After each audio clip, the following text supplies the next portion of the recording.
Why is BOJ Governor Richard Biles warning employers not to raise your pay? No, sir, we want money. I'm Kalila Reynolds, financial journalist and educator based in Jamaica. So the Bank of Jamaica has been facing a lot of heat recently following some statements from its governor, Richard Biles. At the BOJ's most recent monetary briefing, Biles cautioned against significant wage increases from the private sector as it could lead to higher inflation. And people were instantly like, whoa, bro, where was this energy when the parliamentarians were tripling their own pay? Remember, the government just did a huge public sector compensation review and increased the salaries of most public sector workers. And of course, they gave themselves a huge pay bump in the process. Now, at the time, the BOJ did say that all wage increases have some impact on inflation, but the total number reported for public sector increases would not have a huge impact on inflation. But with Biles' most recent statement, people are frustrated and confused. So let's break down what he said. But first, we need to understand some terms. Firstly, the private sector is any company or industry that is not owned or controlled by the government. So if you have your own company, you're part of the private sector. The public sector is the part of the economy that is controlled by the government, so like teachers, nurses, police, etc.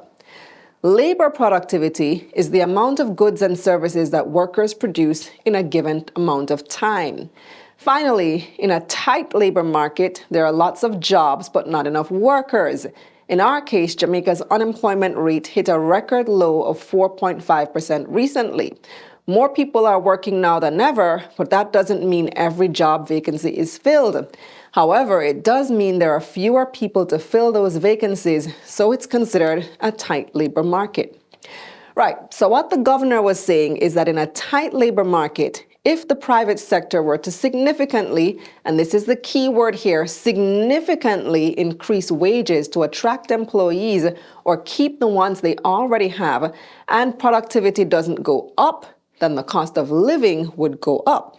Here's the thinking behind it. Higher salaries means people will spend more, which would drive up demand for goods and services. More demand means businesses can charge more, so prices would go up. So if people are getting paid more without producing more, then boom, inflation, cost of living gone up. The BOJ wants inflation to be between 4 and 6%. Jamaica has been just above that for the past couple of months. And remember, we just talked about that PIOJ report that showed that Jamaicans are producing less. So you may see why the central bank might be worried. The BOJ later clarified that Biles wasn't saying no to any wage increases, just the significant ones. Politicians. So the bank said that pay raises at the level of the current inflation rate, 6 to 7%, wouldn't have a huge impact on inflation. Also, an important thing to remember is that the BOJ's assessment and Biles' statements are projections based on the facts as they are right now. Things could change and impact their analysis of the situation. The labor market could free up and productivity could improve. And that's the bottom line. Subscribe to my newsletter for money news like this straight to your inbox. Click the link up here or in the description below. Let's get this money. Let's get this money.